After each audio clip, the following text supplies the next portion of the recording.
Faciliter la tâche aux différents acteurs du secteur privé engagés dans les travaux publics au Bénin à gagner les marchés publics à l'interne et acquérir les potentiels à atteindre le marché régional. C'est l'un des objectifs phares des réformes engagées par le gouvernement à travers le ministère de l'Économie et des Finances. Et pour communiquer autour de ces réformes, le ministère a réuni ce jeudi les professionnels du secteur des travaux publics pour échanger autour des procédures de passation des marchés publics au Bénin.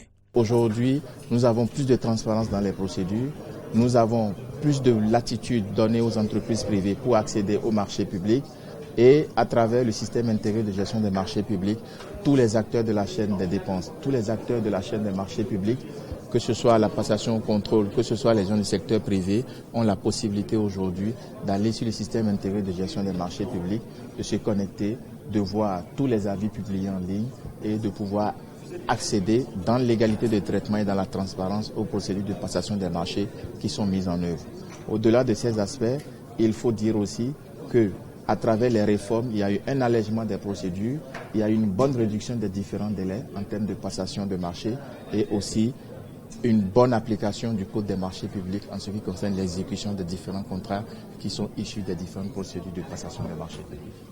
Le présentateur du jour sera appuyé dans ces échanges par le ministre de l'Économie et des Finances qui, pour la circonstance, tient à lever tous les coins d'ombre qui existaient par le passé dans les procédures de passation des marchés publics. La probabilité que le projet que vous avez gagné, marché que vous avez gagné le débat, pour réduire, cette probabilité est faible pour les causes liées à l'insuffisance de ressources financières. Par le passé, effectivement, il y a eu beaucoup de situations où vous avez des marchés, on les arrête parce que quelque part, vous ne l'avez pas terminé et le budget suivant n'a pas prévu le complément. Donc l'adoption du budget programme fait que quand vous avez un projet, vous le mettez de façon obligatoire sur toute la durée du projet. Et donc, si le projet dure 2-3 ans, les ressources au niveau budget sont prévues déjà en priorité sur le budget de l'année en cours et des 2 années qui suivent. Et la trésorerie aussi prévue.